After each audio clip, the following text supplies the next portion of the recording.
กิจกรรมฟังเทศน์ปฏิบัติธรรมเทศกาลเข้าพรรษารถด่วนขบวนพิเศษหน่วยอบรมประชาชน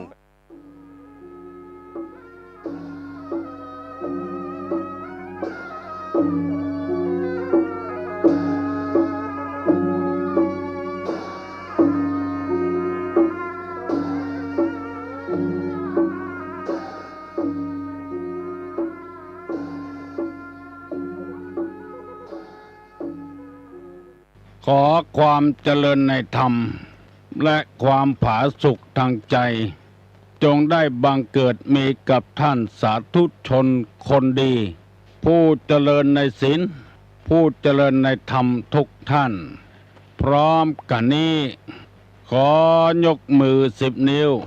กราบอาราธนาเอากุลพระศรีรัตนตรัยกุลพ่อกุลแม่กุลครูบาอาจารย์ผู้ประสิทธิ์ประสาทวิชาความรู้คุณงามความดีที่ท่านผู้ฟังทั้งหลายได้กระทำบำเพ็ญมาในอดีตและกำลังจะทำเวลานี้เสื้อวัดเสื้อวาเสื้อบ้านเสื้อเมืองกับพระสยามเทวาธิราชสิ่งศักดิ์สิทธิ์ทั้งหลายอันรักษาบริเวณคงเขตล้านนาไทยอันมีพระบรมธาตุเจ้าโดสุเทพพระธาตุเจ้าหริพุนชัยจังหวัดลำพูนพระธาตุเจ้าลำปางหลวงจังหวัดลำปางและพระธาตุเจ้าดอยกองมูจังหวัดแม่ฮ่องสอนและครูบาเจ้าศรีวิจัยนักบุญแห่งล้านนาไทยเป็นต้นขอ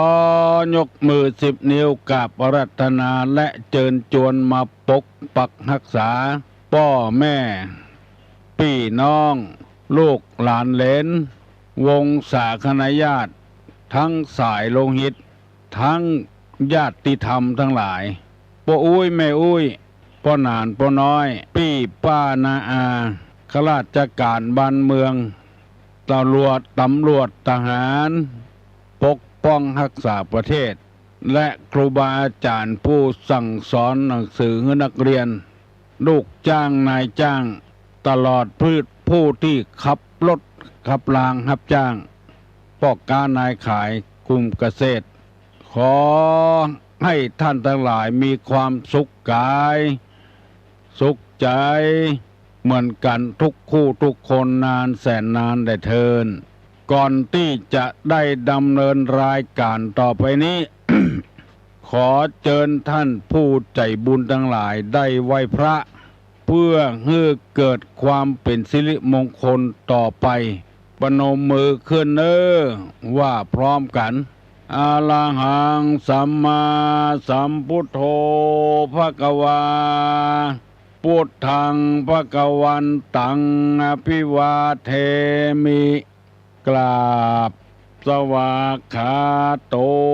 ภควตาธัมโมธัมมังนัมมัสสามิกราบสุปฏิปันโนภควโตสาวกสังโฆสังฆังนะมามิกราบหันธรรมยังพุทธัสสะภะคะวะโตบุพภาคณะมะกะลังกะโลมาเชนะโมตัสสะภะคะวะโตอะระหะโตสัมมาสัมพุทธัสสะนะโมตัสสะภะคะวะโตอะระหะโตสัมมาสัมพุทธัสสะนะโมตัสสะภะคะวะโตอะระหะโตสัมมาสัมพุทธัสสะพุทธังสรณังกัจฉามิธัมมังสรณังกัจฉามิ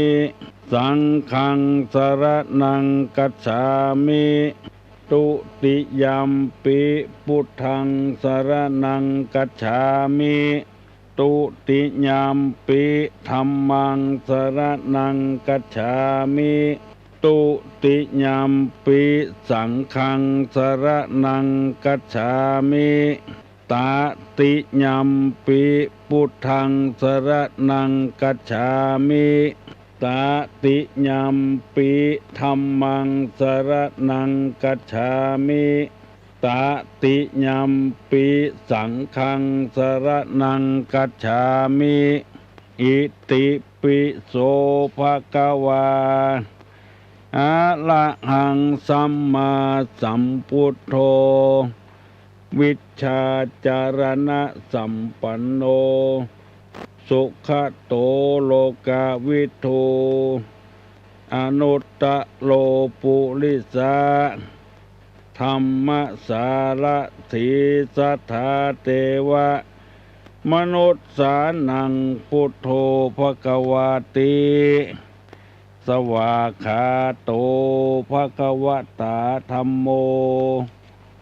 สันติทิโกอากาลิโกเอหิปัสสิโกโอปนะยิโก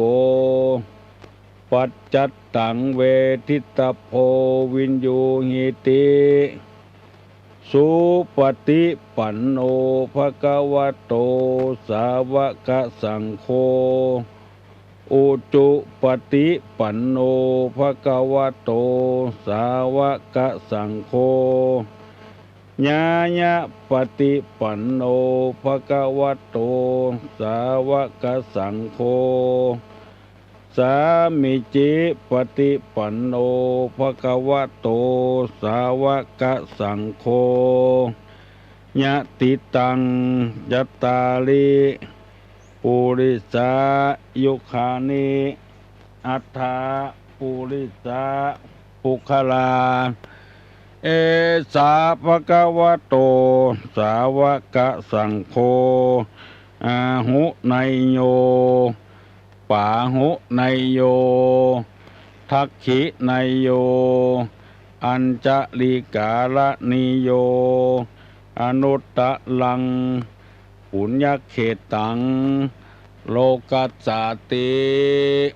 กราบหนึ่งกราบสองกราบสามกาเลนะธัมมัสสวนังเอตัมมังคารมุตตะมังแปลว่าการฟังธรรมตามกาลเวลาเป็นมงคลอันประเสริฐมาแล้วเนอะเสียงกล่องเสียงกองเสียงมองตำเข่าเสียงตุเจ้าเทศนาธรรมมาถึงบ้านมาถึงเฮินมาถึงในเฮินมาถึงมุงมาถึงหม้อข้าวเตาไฟมาถึงในห้องน้ำห้องส้มมาถึงในรถในลา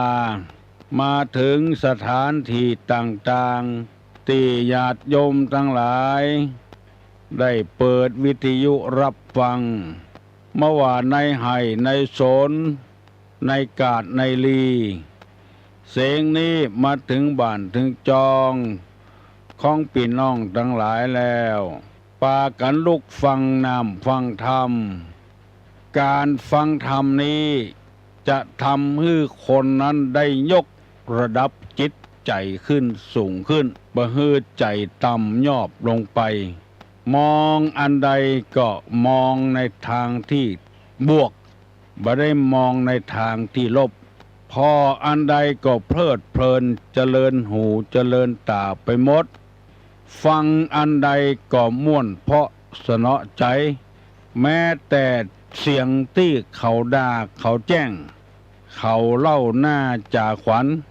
เขาประนามเขาดูแควน ก็ปรับเข้าเป็นของดีหมดเพราะว่าคนยึดอยู่ในธรรมอยู่ในศีลกินในธรรมบ่ได้อ่อนโอนไปตามนั้นเฮาตึงยิ้มแย้มแจ่มใสได้ตี้เขาด่าเพราะอะไรหยังเฮาหูอยู่เพราะว่าเฮาไปยุ่งเขาก่อนเขาจึงปิกมาด่าเฮาถ้าเฮาอยู่ในศีลในธรรมแล้วเฮาบอกไปยุ่งเขามีส่วนน้อยที่เขาจะมาด่าเฮาที่เขาเล่าเฮา เพราะเฮาเป็นคนก่อเรื่องขึ้นเขาจึงเล่าเฮาตี้เขาดูแควนเฮาเพราะเฮาทำตัวให้เขาดูแควน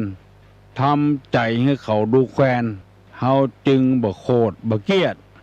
ตี้เขาอิจฉาริษยาเฮาเพราะเขาเนี่ยอย่างเฮาบ่ได้เฮาจึงบ่มีความหวั่นวิตกอันหยังจึงทำให้จิตใจของคนจากที่ต่ำยอบขึ้นไปสู่ที่สูงมองอันใดก็เพิดเพลินเจริญตาไปหมดกรรมที่บดีก็เป็นกรรมดีขึ้นสิ่งที่มันทุกข์ก็เกิดเป็นความสุขขึ้นธรรมะนี้ผู้ใดปฏิบัติแล้วฟังแล้วมีแต่บวกกับบวกดีกับดีบ่มีการที่จะลงต่ำได้เพราะฉะนั้นตุลงจึงได้นำมาเสนอให้พี่น้องทั้งหลายได้ฟังทุกวันเพื่อจะได้ปรับระบบจิตใจให้มันสูงส่งขึ้นเหมือนกับเฮาไปก้าไปขายเต้าตื่นมันก็หาสาระหาประโยชน์บ่ได้ขายปุดตื่นซ้ำหายใหญ่เมื่อขายของก็อุ่นใจได้กำให้ใจลาบเพื่อจะได้เอากำให้ใจลาบนั้นไปต่อตื่นขึ้นแถมดีขึ้นแถมในฐานะที่เฮาเป็นเจ้าพุทธเฮาจะได้อาบน้ำเฮาจะได้ฟังธรรมเพื่อทำละจิตใจที่มันสกปรกให้มันดีขึ้นสะอาดขึ้นขาวขึ้นในพุทธภาษิตบทนี้ว่าชิตสะจิตตะปริโยทปนังทำใจให้ผ่องใสทำใจให้สะอาดทำใจให้ประเสริฐเจริญยิ่งขึ้นไปเป็นต้นว่าพระพุทธเจ้าไปเผยแพร่พระธรรมคำสอนอยากจะให้คนเฮาพัฒนาจิตใจให้ดีขึ้นไปถูกพวกเดรัจฉีลุมด่าพระพุทธเจ้าพระพุทธเจ้าก็ใจขันติธรรมคือความอดทนด่าว่าร้ายป้ายสีต่างๆนุ่งผ้าก็เหมือนไม่ยิงนุ่งผ้าถุงก็เหมือนประจายว่าสารพัดอย่างจนพระอานนท์พุทธอนุชาทนบ่ได้แล้วลนด่าตึงวันทูลขออาราธนาพระพุทธเจ้าว่าขอให้พระองค์เสด็จไปที่อื่นอย่าเตอะอยู่ที่นี่ถ้าให้เขาด่ามันหาสาระหาประโยชน์บ่ได้พระองค์ทรงถามพระอานนท์ว่าสิ่งที่เขาด่ามันเป็นความจริงก่อพระอานนท์ตอบว่าบ่เป็นความจริงเมื่อบ่เป็นความจริงเราต้องต่อสู้ต่อไปถ้าเราไปที่อื่นแถมเราก็อย่าโดนด่าแถมหมู่นี้เป็นต้นในที่สุดเดรัจฉียอมการพระพุทธเจ้ายอมแพ้เพราะพระพุทธเจ้ามีเหตุผลกว่าที่เขาด่าไปนั้นมันมีความจริงบ่ยอมโคตรบ่ยอมเกียรติพัฒนาระดับจิตใจให้สูงส่งยิ่งขึ้นไปเมื่อเฮายังมีสติมีปัญญาอยู่เฮายังกึดไอ้อย่างได้อยู่เป็นคู่เป็นคนอยู่บ่ต้องกลัวเพราะสิ่งที่เขาเหล่านั้นด่ามาบอกมามันบ่เป็นความจริงที่เขาว่าที่เขาเล่าเพราะได้ยินคนอื่นเล่ามาเขาบ่ฮู้เขาจึงเล่าที่เขาทราบเขาแจ้งเขาบ่ฮู้เพราะว่าคนอื่นไปเล่าให้ข้อมูลที่บ่ถูกต้องบางทีอาจเป็นความจริงก็ได้ที่เขาทราบเขาแจ้งเมื่อนั้นเราก็ต้องยอมรับแล้วใจเราจะผ่องใสบ่โคตรบ่เกลียดมีความอดทนวันนี้จะได้นำเอากรรมที่ว่าลักษณะของคนที่บ่รู้จักทำ40 ข้อ10 ข้อไม่ใช่